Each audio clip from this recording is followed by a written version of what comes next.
Hey everyone, welcome back to Garnock Reviews, where today we're checking out the Schaefer 400 Sport.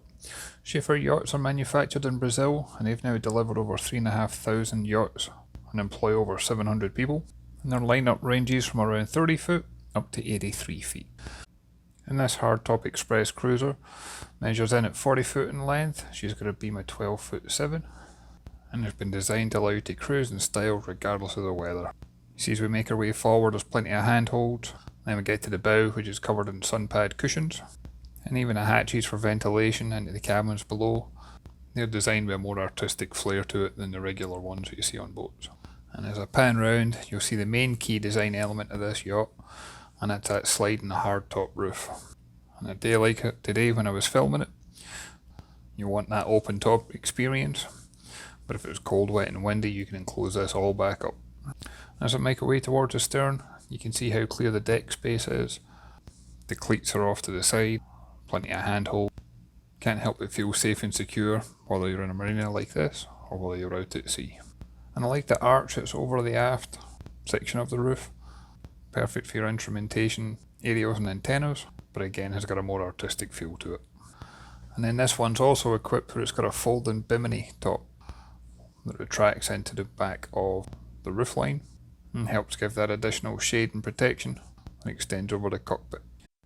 And you can get this boat with twin diesel inboards, but this particular model is fitted with triple. These are 4.6 litre 300 horse V8 Mercury Verado gas outboards. Boarding is easily done by stepping on the extended bathing platform, and I like that there's access on both the port and starboard side. We've got a large grilling station here that also includes a sink, and I like the solid handhold that's in place, both for when you are grilling or when you're just walking by from port to starboard. On the deck you'll see we've got a hatch that opens up and that has got a boarding ladder in it. And as I pan around and check out those outboards, there's plenty of space here for doing your basic checks, servicing and maintenance. And then as we lead into the main deck, I like that there's a little gate here, especially if you're going to have pets or young kids on board. And you can see here the shade that's been offered from that extended bimini top overhead. I love the circular seating area that we have here, plenty of room for your friends and family. That cockpit table does fold if it doesn't need to be used. And I like all the minor details and finishing touches, from the stitching on the material to the woodwork and the craftsmanship. It really is designed and built to a very high standard. You got a fridge in the port hand side, keep all those drinks and refreshments close at hand. And although they're not illuminated, you can also see we've got accent lighting just above the deck.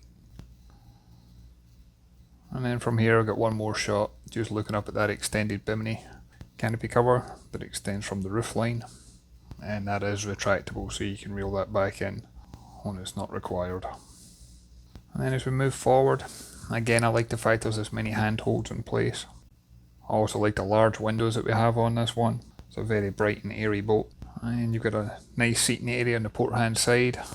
It's got a lounge effect to it. And then on the starboard side is where you'll find a very well equipped helm position.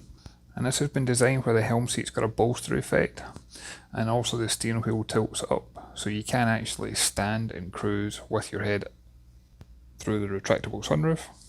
And obviously you can lower that all down whenever the roof's closed. For ease of manoeuvrability, this one can be joystick operated. You've also got two large Simrad multifunction displays, and these can even be connected to show the engine instrumentation. There's a Fusion stereo system that connects to your Bluetooth, so you can control it with your phone. You also have controls for your trim tabs. You've got a Ritchie compass. You've got numerous toggle switches, and this includes being able to raise and lower the anchor from the helm. And I like the fact that despite being as bright and sunny as it was at the St. Petersburg Boat Show, all the displays were easily read and accessible. They've got that anti-glare down pat. And then from here you can see that large retractable hardtop. And this has got a great safety feature. If you try and close the hardtop and it detects anything's there, whether it's a hand or somebody standing up, it'll automatically stop even if your hand is still on the control. And it's then just a few short steps down and that takes you into the lower accommodation area. I personally like the fact there's as much headroom down here. I'm 6'2" and I didn't have any issues at all on this one. And at the bottom of the steps on the port hand side is where you'll find a galley. You got your electric stove top, there's a microwave oven, there's a sink here, there's ample storage, and of course you've got another fridge here as well. On the starboard side is where you'll find the saloon area. This one's got a large TV mounted in the bulkhead that's just behind the helm, as well as having different stereo and media controls, and more storage cabinet space down below underneath the TV too. And I like the use of the portholes and the little side windows. Sometimes it's easy to get claustrophobic on boats, but being able to see out, not only does it give that natural light, but it helps those that get seasick keep an eye on the horizon too. And on the starboard side, there's almost a hidden passageway that leads through to his ensuite stateroom. This would make a great guest cabin. It's got a large double berth. There's storage in here. And I like the fact it's actually got solid doors to close to give you that privacy. Sometimes it's these express cruisers, they're like canvas curtains that separate the cabins. You don't really get the same privacy on board. And then this cabin is ensuite. And here you got the toilet, you got a shower, you got the sink. But again, notice the minor details. Look at the sink. It's not just your standard sink that you would find on a boat. Everything feels like it's designed and built with a purpose. And almost like an Italian design to a lot of the finishes. Then if we head back out to the saloon, we'll move forward again. And you'll see we've got the main heads compartment on the port hand side. And again, I like the fit and finish in this one. You got the toilet, a wash hand basin, and a shower compartment. And there's plenty of storage in here for your toiletries and personal belongings. And although this is the main heads compartment that you'll use for all guests on the boat, this one's also got access to the owner's cabin on the bow. And then if we make our way into the forward stateroom, you'll see we've got plenty of headroom, we've got plenty of storage, plenty of natural light.